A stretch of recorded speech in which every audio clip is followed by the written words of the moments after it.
talk on pinch to charge conversion in topological insulator and antiferromagnetic insulator. So on to you, Dr. Prabhushan. Yeah, we can see your slides. You can start the presentation.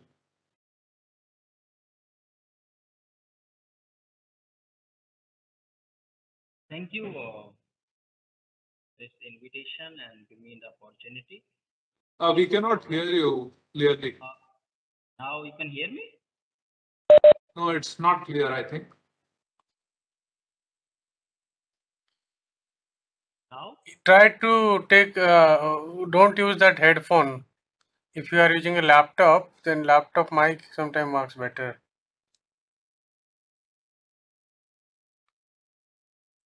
Or maybe the connection is loose. Try to reconnect.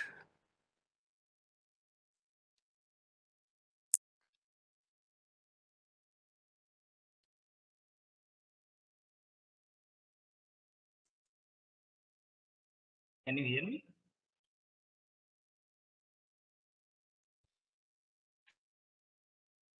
No.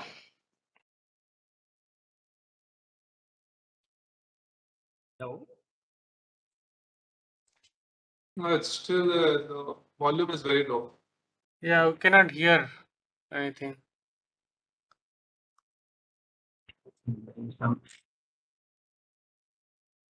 Braj, can you remove the headphone and try? Can you hear me now? No. And in the sound setting, maybe if you go down, there is audio. So you have to choose the correct microphone.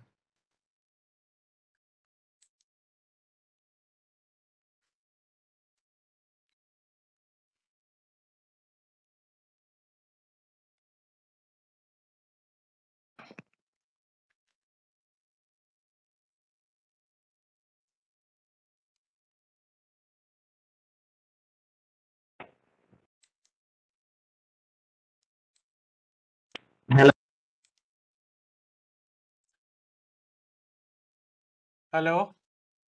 Yeah, can you hear me? We can hear, but it's very low volume. Yeah. Now? Hello? Yes, we can hear you, but it's very, very slow, low voice.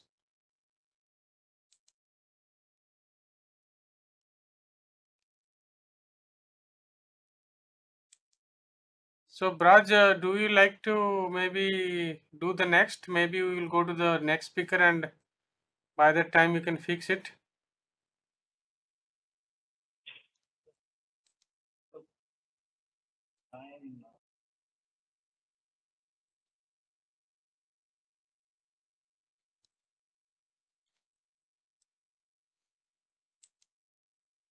Yeah, Rahul, I think we should do that, na?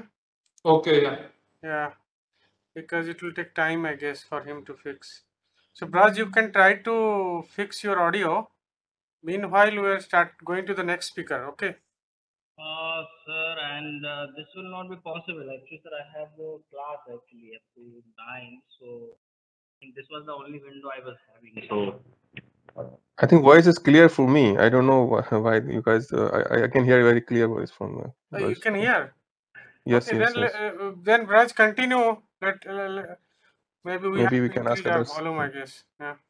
I think it's clear to me. It is clear to us also. Oh, okay. So Okay. Somehow because my volume is like 100%. Yeah. Mine is Cannot also, hear. Okay, so yeah, you can start the talk. yeah, I can start.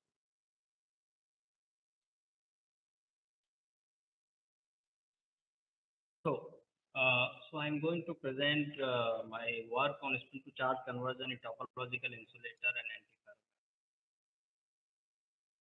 Introduce me. I have done PhD from IIT Delhi. So there I fabricated magnetic tunnel junction device. Now I'm working on pure spin currents on different materials, specifically topological insulator. So these are the funding agencies, especially Department of Science and Technology, who funded me for my Inspire project, an Indo-French project for the Sky project, fund for polarized neutron reflectivity experiment. So let's understand why we need to work on pure spin current based devices, why we needed this one. So let's understand in terms of the global energy consumption forecast, which was done in 2015. So if you consider only telecommunication or information technology, there was a surge about 21% by 2030. So let's understand in terms of the big company, which is the Google, which is using most of the power. So for example, the Google is using the energy which can basically ignite the 2 million homes. So this much energy we are one company basically utilizing. So it means if we can reduce this energy consumption in information technology, we can save a lot of energy. So we can understand in a more proper way in terms of the Google search. If we perform a 1 billion daily Google searches, then it can consume 12.5 million watt energy. And let's understand in a more simple way that if you perform 30 Google searches, then it requires the same amount of energy which is required to boil 1 liter of the water. So it means we are consuming lots of energy in information and communication technology devices. And these devices mostly are based on the solid state devices, which basically consume lots of power. So in this aspect, the solution may be the spintronic devices, which are basically low power devices and which are faster also, which is another requirement. And the futuristic computing like neuromorphic computer can be useful for them to incorporate them. So therefore, these are spintronic devices are very important. So in this directions, pure spin current based devices is very important. So how to generate a pure spin current? That's previous speaker already done that I will discuss. So what is the topological insulator? Why we are interested in that? Well, these are very fascinating materials. So if you see this cartoon, these are the insulating the bulb. However, on the top of the surface, they are showing the conducting surface state. So in the 2D diagram, we can see here. So these are the crossing spin momentum locked surfaces, which are basically conducting. So this is the gap in the bulb, which is like a trivial insulator. So if you look in terms of how they are propagating on the surface of the material, like if you have the spin up or down, they are locked, they are moving direction, that's the momentum direction, because of high spin momentum, high spin orbit coupling. And Smith selenide we are focusing here because it is having a little bit narrow band gap, 0.3 electron volt, so you can tune easily in that aspect. So we want to harness the property of high spin orbit coupling here. And how we will do that? Let's understand the basic of the creation of the spin current in this direction. So if you have a high spin orbit coupling material and you flow a charge current, then you can generate a transverse spin current in this direction. In inverse spin Hall effect, if you have a spin current, then you can generate a corresponding charge current. So we can define a quantity that is spin Hall angle, and so that you can tell about how much efficiently you are converting from a charge current to spin current. So this is a unitless quantity. So, and there is another important parameter that previous speaker has already mentioned, that is spin diffusion length. So let's normalize with respect to the spin diffusion length. So now this is the spin to charge conversion efficiency on the length scale. So this phenomena is basically bulk phenomena, and it is also a very strong phenomena. But what will happen if you go to the more on the interfaces to understand this one? For example, if you look simple copper or any kind of metallic energy versus wave vector diagram, there is a spin degeneration. There is no spin splitting, which is basically not useful for the spintronic devices. But what is the case in the topological insulator? So this is basically creating the two cones, which is having the opposite helicity of the spin. So so opposite helicity on the cone. So if you understand in terms of the two-dimensional Fermi surface, then you can see that opposite spins having a different K value in the equilibrium condition. What will happen if you disturb this equilibrium condition by injecting some spin current? In that way, there will be a shifting of the Fermi surface, which will create a two-dimensional charge current. So this effect is basically called inverse Ellerstein effect, as previous speaker already explained in detail this one. So here also we define a quantity that is spin, which tells you the spin to charge conversion efficiency, inverse Ellerstein effect characteristic length. So which basically depend on the Fermi Fermi velocity and how is your out of equilibrium spins are relaxing with respect to in that way. So the question is what kind of challenges we are facing to develop such kind of power efficient devices. So let's understand in very simple way. Output power basically dependent on the resistance of the device and the spin to charge conversion efficiency, either by the inverse Einstein effect or inverse spin Hall effect.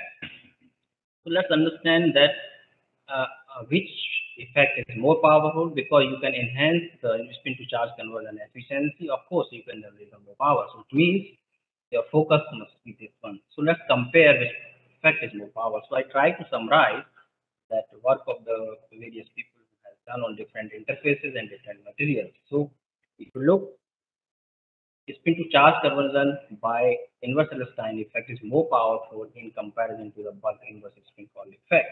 So here our focus may be on the inverse Einstein effect. The point is that it is depending on the various interfaces. So how can you tune the interfaces to get the maximum spin to charge conversion efficiency? And understanding is also important, that how is it depending on various interfaces. So in this direction, our focus can be understood in that way. So topological insulator, specifically bismuth selenide, has been explored and the epitaxial nature to understand this one. But what will happen if you use a polycrystalline bismuth selenide? This is when I thought this idea for my DST inspired faculty. So it was I thought that it will work or not. So I discussed one of my friends who has the pioneer in the discovery of the chiral anomaly from the Princeton University, and he was saying that polycrystalline will not work. Then how will you basically keep the spin charge spin momentum locking on the surface of bismuth selenide? It may not work. But I wrote this project and DST gave me funding. I started working on that. At that time, there was no report that experimentally or theoretically that topological insulator in a polycrystalline can work on that. So I thought, let's give it a try. So to do this one, we use a electron beam operation to fabricate a sample structure like this, bismuth selenide from 3 nanometer to 20 nanometer. We varied and we kept the cobalt iron boron at 5 nanometer. So interfaces are very important. So for that, we have performed a X-ray reflectivity to understand what is the nature of the interface's roughness. This is the data in which very good fringes, basically fringes are there. So we have evaluated the interfaces roughness for all the samples, and the maximum roughness we have 1.2 nanometer. So it is basically a polycrystalline in nature. So this is still, we can say this is a smooth interface in comparison to the epitaxial. So that we use the electron beam operation first time. So measurement is very important. So we use the coplanar waveguide where we kept the sample in a flip chip manner. So in that way, cobalt iron boron was used to induce spin current, and that which was basically converting to the corresponding charge current, which was measured using a voltmeter corresponding to that way. So we were varying the frequency of the microwave 5 to 17 gigahertz. So let's understand a little bit about the spin pumping. So as we know, in the ferromagnetic material, the electrons are localized, they are localized spin, and they are giving basically a magnetization. So if you inject a microwave frequency, then you are disturbing from equilibrium, and in that case it will create a dot which will basically help in the procession around the effective magnetic field. But there is another torque which is damping one, which is basically try to align the magnetization along the effective field, which is given by Landau-Hilbert equation. So in that way, basically will inject a transverse spin current by changing the magnetization. So this is given by a continuity equation, and the G effective here is very important, which basically tells about the transport across this interface, how efficiently your spins are transporting across this interface. So this was the first time we have fabricated bismuth selenide using electron beam operation, and we perform a spin Hall effect measurement. We look this one. This is the typical ferromagnetic resonance spectra, and here you can see this is the inverse spin Hall effect voltage. So it can have other effects also, like an isotopic magnetoresistance, which is basically contributing the asymmetric component. If you deconvolve the Lorentzian function, then and symmetric function mostly coming from the inverse spin Hall effect. So in our case, we can see qualitatively the domination is coming from the symmetric component. So we can say that it is coming from the spin pumping. So to understand more that is it spin pumping or some kind of other galvanometric effect, we have used a angle dependent measurement. If you see at the 0 degree and 180 degree, they are flipping to each other because of the relation which is between the inverse spin Hall effect voltage and spin polarization of the spin. How is it that? So for that we have performed angle dependent and fitted using this equation. So you can see various components can decouple from the total signal in the symmetric components. So in this way we have fitted all the components, and you see all the components have different asymmetry with respect to the in-plane angle. So those components we have evaluated, and this is the basically pure spin pumping voltage, which is basically coming from the inverse spin Hall effect.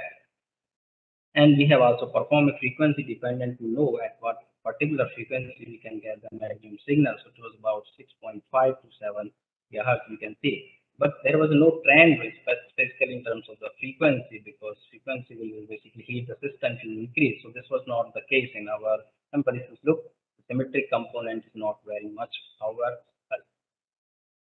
So in this case, we have fixed 6.5 gigahertz to perform our experiment. To understand what is the spin mixing conductance and how damping is changing with respect to the thickness of this selenide, we have performed a thickness dependent or damping constant. So we look in that way. So this is for single layer cobalt iron boron. So it means the damping constant was higher in comparison to the single layer. So we have calculated spin mixing conductance also. So the important thing is that with respect to the thickness of the bismuth selenide, it was not showing any trend, because spin diffusion theory says that after a particular thickness, which is basically equivalent to the twice of the spin diffusion length, it should show the saturation. What kind of saturation? For example, in one of our work, G factor will get saturated at twice of the spin diffusion length of the platinum in this case. This is not the case. So to find out what is the spin diffusion length, we have performed thickness dependent of inverse spin Hall effect, and we have used this equation to fit this data and find out the spin diffusion length.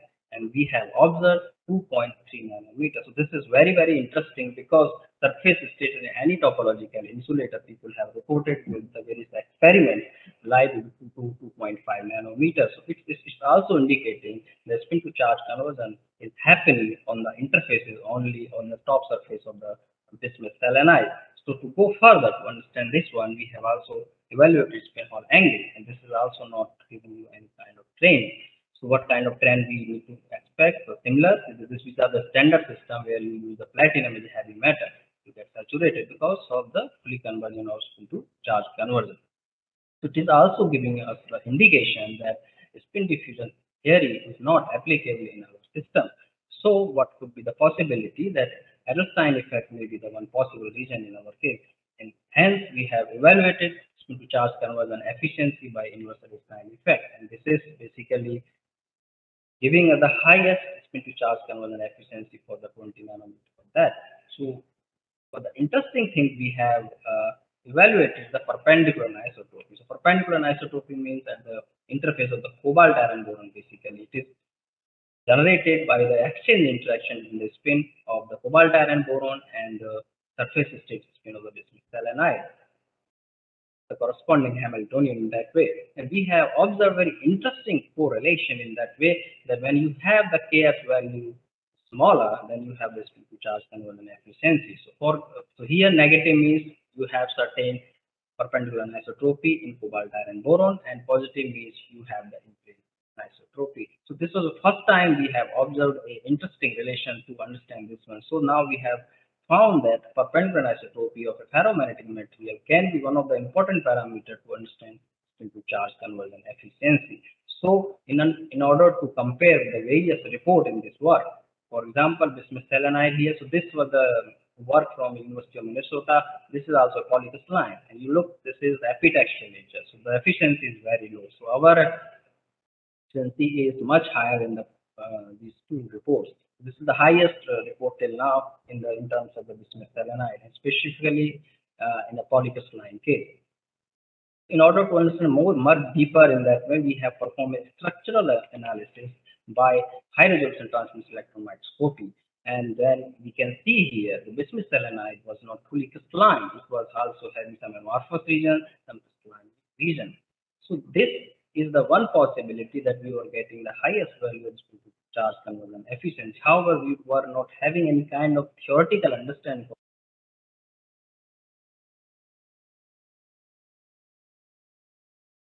of that. However, we tested for the they have reported showed up, and they have reported that the quantum confinement can be one possible region.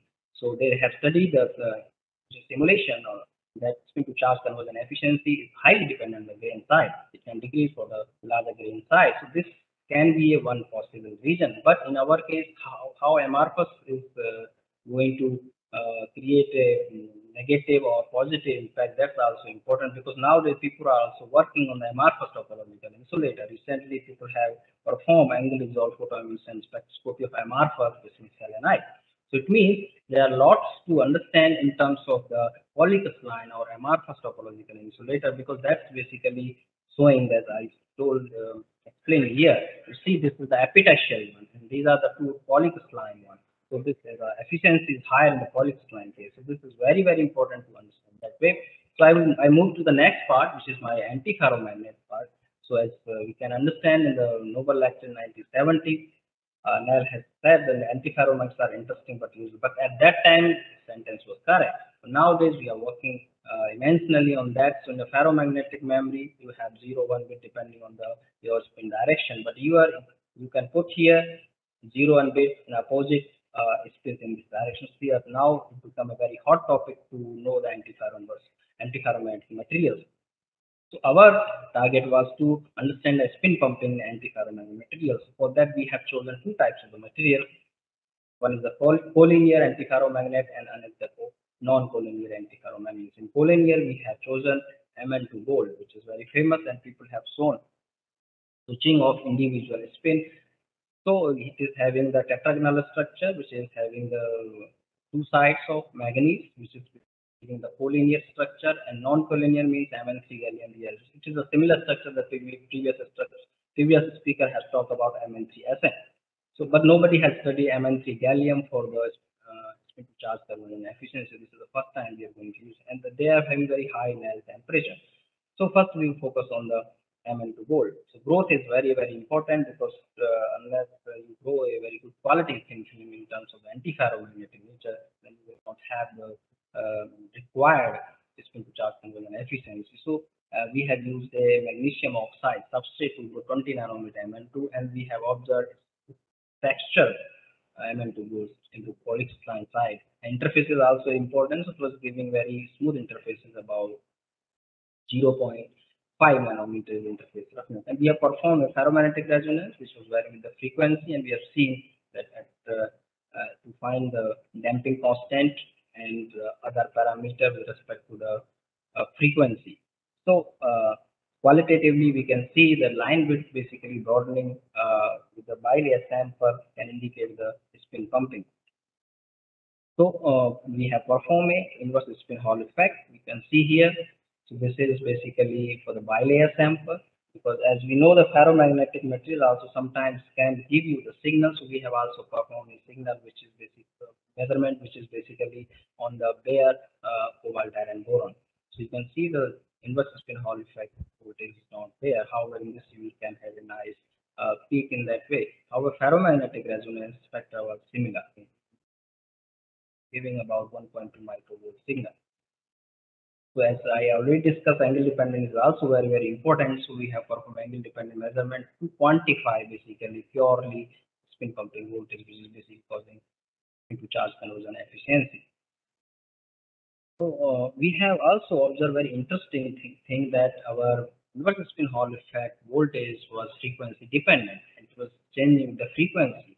So one possibility is that heating, but that was not possible, as I already discussed in that way. So we have also calculated the precession angle, because precession angle is also basically affecting the value of inverse spin Hall effect. So we can see the precession angle was very, very small, less than 1 degree. And this is the people are saying this is the safe side when you don't have any kind of artifact. But we have observed that this was fluctuating because of the FMR signal. Whatever FMR signal is higher, you can have the higher voltage in the inverse spin Hall effect measurement. So we have also performed a power dependence so that to make sure that whenever your RF field is increasing, your inverse spin Hall effect voltage is increasing or not. So it is very linearly increasing. So you can see the linear fit. So it's very clear this was a spin pumping and inverse spin Hall effect in our MN2 gold system. So in that way, we have observed highest value of spin Hall angle. So there was only one report before us. So, but our spin Hall angle value is much higher because the resistivity of our sample is higher in comparison to the reported value. Then we move to the MN3 gallium. So it's a non-collinear system, but the thing is that it also exists in three different phases. So hexagonal phases is basically purely antiferromagnetic phase, which we are looking for. Other phases are in ferromagnetic and the magnetic phases. So for that, deposition and fabrication is very important. How will you stabilize this phase? For that, we have used a tungsten. So this is the beta phase of the tungsten, and then we have deposited 45 nanometer of MN3 gallium. So that stabilize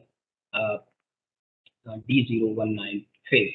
So you can see the X-ray diffraction. We have polycrystalline nature. So 200 peak is are there, and 002. So almost polycrystalline MN3 gallium is there. And X-ray reflectivity is basically telling the interface roughnesses. We have also checked the exchange bias because antiferromagnetics, one of the cross check is that you can see the exchange bias. However, exchange bias can come from other regions also, but mostly come from the exchange bias. This was the temperature dependent of the exchange bias. So you can see the broadening of the porosity with respect to the temperature. So the roughness was about 0.68 nanometer, 0.96 nanometer in the water. So it's quite small. So frequency dependent measurement were performed and can be seen from the comparison of the spectra qualitatively. There was a broadening in the bilayer sample. By fitting the Kittel equation, we have performed to evaluate damping constant and spin conductance by using the damping constant further. One important parameter is that G factor. So we can see in the single layer is 2.2, however in the case of the bilayer 2.8. So we can see the G factor depending on the how you are pinching the orbital angular momentum with respect to the spin angular momentum. So in our case, we can say it is basically indicated that there is a interface spin orbit coupling, which is basically enhancing the propellant and isotopy in cobalt iron boron in comparison to there. So this is another observation from our experiments. So we have evaluated from the signal dependent of cobalt iron boron G effective was compared to the platinum in this case, and then we have performed the field dependence either in negative side to positive so that we can see the switching of the signal that is coming from a spin Hall effect or some other effect like an isotropy magnetic resistance. So you can see it is clearly showing the whenever you are changing the direction of the magnetic field, and angle dependent data is basically used to evaluate the spin pumping voltage, and this is the frequency dependent. So here we can see the almost frequency is not affecting our inverse spin Hall effect, which was happening in the MN2 gold case. And we have observed the spin Hall angle is 0.31, which is very large, and this is also having this is also important because these two parameters are basically giving you the opposite. Somewhere you have the high spin Hall angle because of high resistivity of the material, but your spin Hall conductivity will be lower. So we need both high spin to charge conversion must be high and spin Hall conductivity must be high, and we are getting similar to the platinum spin Hall conductivity and much higher spin Hall angle. So this non-collinear MN3 gallium or other system will be useful for the development of future spin controlling devices. So I will summarize my talk. We have studied inverse spin Hall effect in the polycrystalline bismuth selenide, which was first time fabricated by the electron evaporation, and we have observed highest value of spin to charge conversion in the electron evaporated bismuth selenide, which is caused by inverse Strauss-Weierstein effect. And we have observed very high spin Hall angle and comparable spin Hall conductivity to the platinum in collinear MN2 gold and MN3 gallium, which is non-collinear antiferromagnet. So I would like to thank to my supervisor, where I did the PhD, Professor Singh. Chaudhary, Professor D.K. Pandya, and S.C. Kashyap, and Professor Subhankar Vedatta, to whom I was working during my PhD Inspire and postdoc. And then I also thank to Professor Albert Fudd because they helped to understand DMI, because one paper is under review, DMI and the bismuth selenide iron, cobalt iron boron. Thank you very much. Fine attention. So thank you, Professor Braj Singh, for the nice talk. So now the audience can ask questions. There are some questions in the chat window. Yep. Yes, sir. Maybe you can read out, Rahul. Or In the chat. Okay. Ajit Sahu has some questions. Okay, so we have a question. Can we also observe spin momentum locking in wild semimetals with high spin orbit coupling? Yeah. So, okay, with spin momentum locking. No, I didn't get it. You want to say that spin pumping, or you say to observe as a spin momentum locking? Well, I think that question was for the previous speaker, I guess. Okay, because the timing shows 3 p.m. So. Yeah. Okay. But before that, Ajit Sahu, maybe he Okay, can Ajit unmute and Sahu has 2 questions. So first is, what is the role of ferromagnet layer and its thickness? Actually, ferromagnetic layer role is not quite much, because once you surpass the exchange length, then your ferromagnetic layer thickness does not matter until it is not changing the resistivity of the sample. Okay, because it is just a spin pumping source, in my understanding. Okay. So the second question is, can you elaborate on the critical thickness of bismuth selenide film, where it can differ from TI? I think Yeah, it is about, in our case, it was very difficult to find out, but in the literature, it is about 2 to 3 nanometers. So where you can have the hybridization of the top and bottom surface state, so that it can open the gap. So there is no more conducting surface state. Okay. Can I ask Sajid one? has a question. Hello? Yeah, you can Hello? ask. Oh, okay. Shall I ask? Or... Yeah, you can ask, Sajid. Oh, actually, it's not Okay. Sajid. Okay, thank you. I will ask that first. Thank you, Braj, for very nice talk. So I have 2 questions. One that I want to comment from you, because the ferromagnet is basically very harmful for topological surface states. So what is your comment on that? That if you put cobalt iron boron, which is highly ferromagnet, and that can kill the surface state of bismuth selenide. So is it possible in your case? And the second question is, because this bismuth selenide is amorphous and of course polycrystalline both together, so the charge conversion efficiency that you observed is mainly due to the extrinsic spinol effect, extrinsic factors of the spinol effect. So I want your comment on that. The first question, that it can, yes, it can basically create a gap because of the interface magnetism. But the question is that I cannot say yes or no. There is always a possibility, because there is a still debate in terms of the interface. There are few papers, and we have also worked on polarized neutron reflectivity. Some papers have shown that ferromagnetic layer is not giving you any magnetism or not creating any gap in the topological insulator. But other reports, the contrary, are saying there is a effect of the cobalt or any ferromagnetic materials. So how is it affecting? I have no idea it is positive or negative, because I have no measurements, especially angle dissolved photo emission spectroscopy, that is interface magnetism, it's opening of the gap, or it's killing the surface states or not. But on the observation what we are having, because we have only, you can say, the single layer and bilayer, then something is happening. And it is, of course, it is not coming from the bismuth, because that we have already see that bismuth is not giving you the so much high spin to charge conversion efficiency.